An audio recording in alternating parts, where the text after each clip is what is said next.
안녕하세요 여러분, 쭈나오빠입니다. 오늘은 제가 다녀왔던 여행에 대해 말해보려고 해요. 여러분들은 여행을 좋아하시나요? 저는 국내 여행은 별로 안 좋아하는데 해외여행은 좋아하는 편이에요. 제가 고등학생 때 인터넷에 사람들이 포스팅한 여행기를 자주 봤었거든요. 아시아, 아프리카, 남미 등등 대륙을 안 가리고 다 봤는데 너무 재밌었어요. 여행 가서 외국의 사람들과 교류하는 사람들이 멋있었고 한국과는 다른 풍경들도 너무 흥미로웠어요. 그래서 저도 언젠가는 해외여행을 가봐야겠다 하고 생각을 했어요. 그렇게 여행에 대한 로망과 흥미가 생겼고 성인이 되고 나선 저는 일본에 3번, 이탈리아에 5번 여행을 가봤어요. 총 8번의 해외여행을 가봤네요. 제가 제일 처음 가본 여행지는 일본이에요. 왜 일본으로 갔었냐면 기본적으로 일본이 한국에서 가장 가깝고 비행기 티켓 값도 쌌었어요. 아직도 기억나는데 제가 일본을 처음 갔을 때가 2016년인가 2017년인가인데 그때 2박 3일 왕복으로 9만원 정도의 가격이었어요. 10만원도 안 되는 돈으로 해외여행을 갈 수 있다면 정말 싼 가격이죠.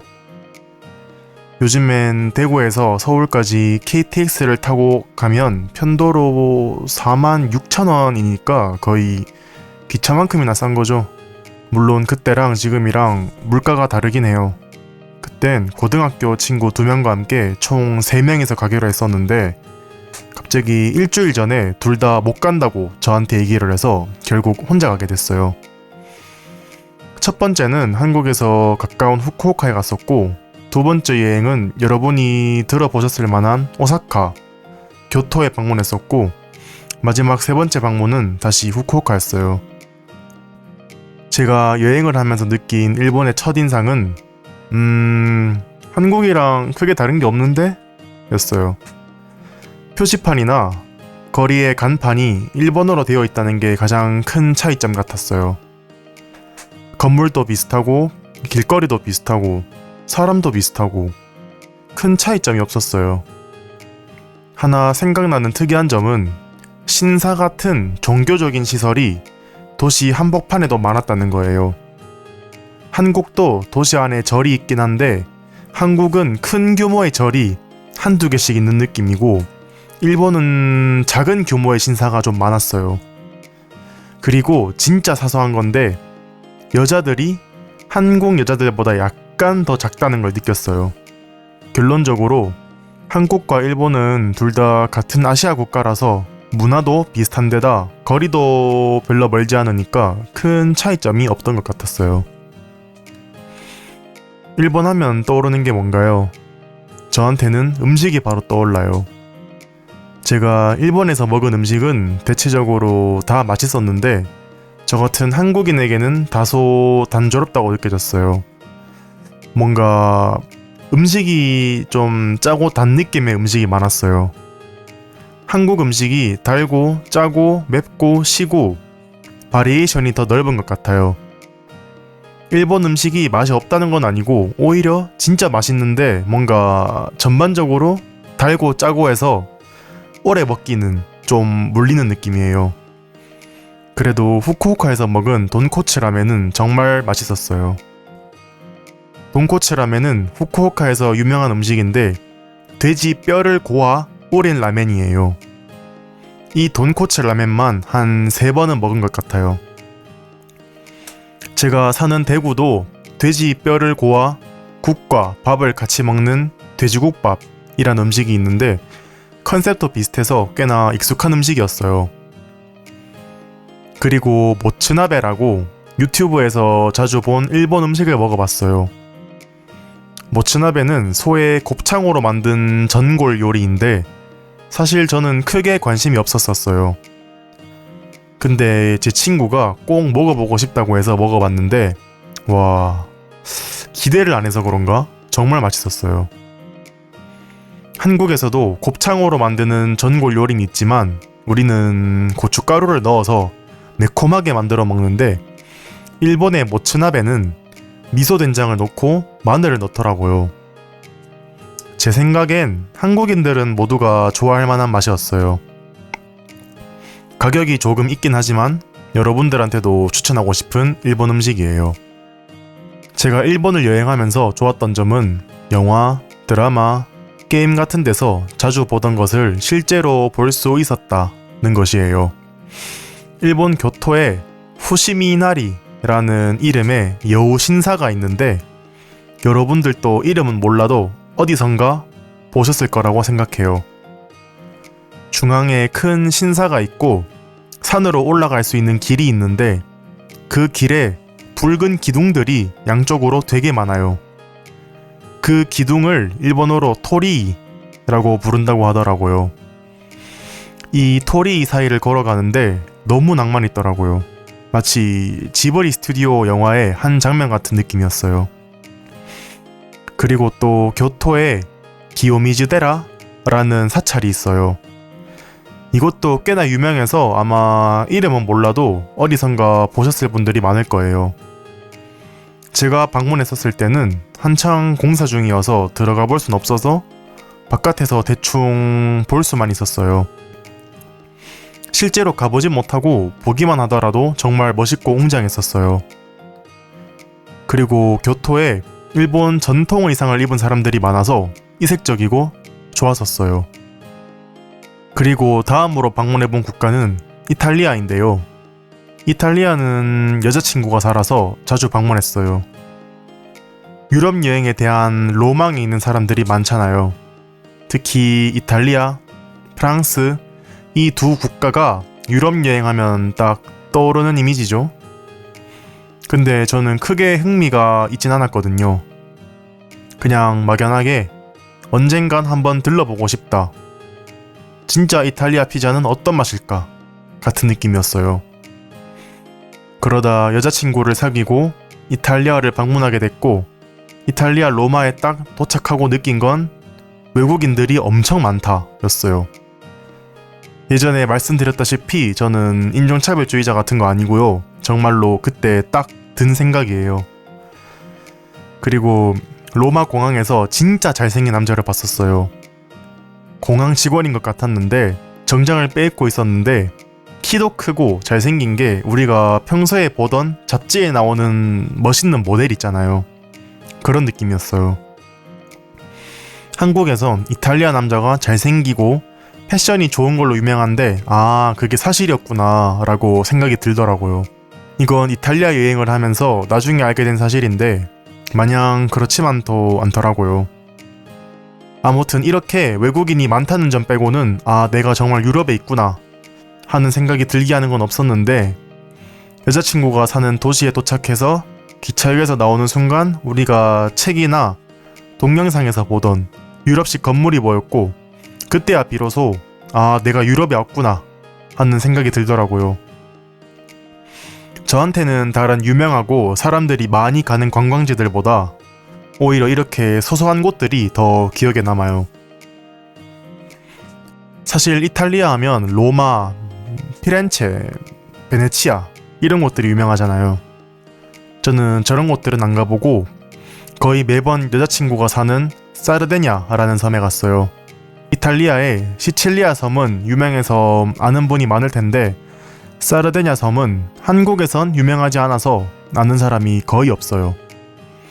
사실 유럽에선 유명한 휴양지라고 하더라고요.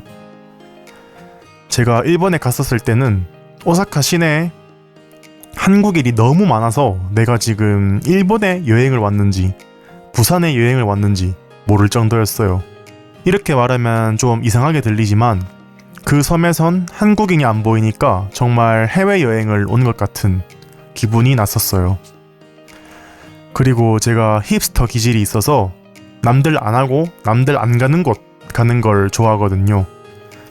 그래서 더 좋았던 것 같아요. 저는 이렇게 주로 사르데냐 섬에 자주 갔었는데 피사도 한번 가봤었어요. 여러분 또 교과서에 자주 보던 그 피사의 사탑 아시죠? 그 기울어진 탑 있잖아요. 그 피사의 사탑도 보러 갔었어요. 피사의 사탑을 보고 처음 느낀 것은 생각보다 크네 였어요.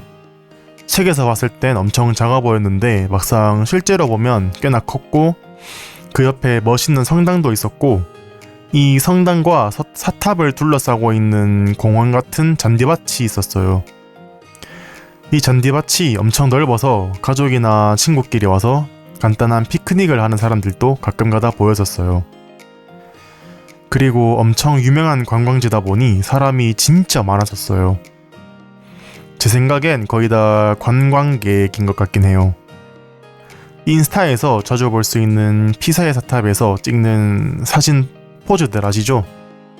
피사의 사탑을 밀거나 먹거나 당기거나 하는 그런 포즈들을 하고 있는 사람들도 많았어요. 물론 저도 했죠. 그리고 피사의 사탑 앞에서 근처 음식점에 전단지를 나눠주는 사람도 있었는데 저를 보자마자 한국어로 말을 걸더라고요. 아무래도 제가 전형적인 한국인처럼 생겼나봐요. 도시의 중앙을 가로지르는 강도 있었는데 물도 적당히 맑고 달이나 주변의 건물이 다 예뻐서 내가 정말 여행을 왔구나 하는 느낌이 들더라고요.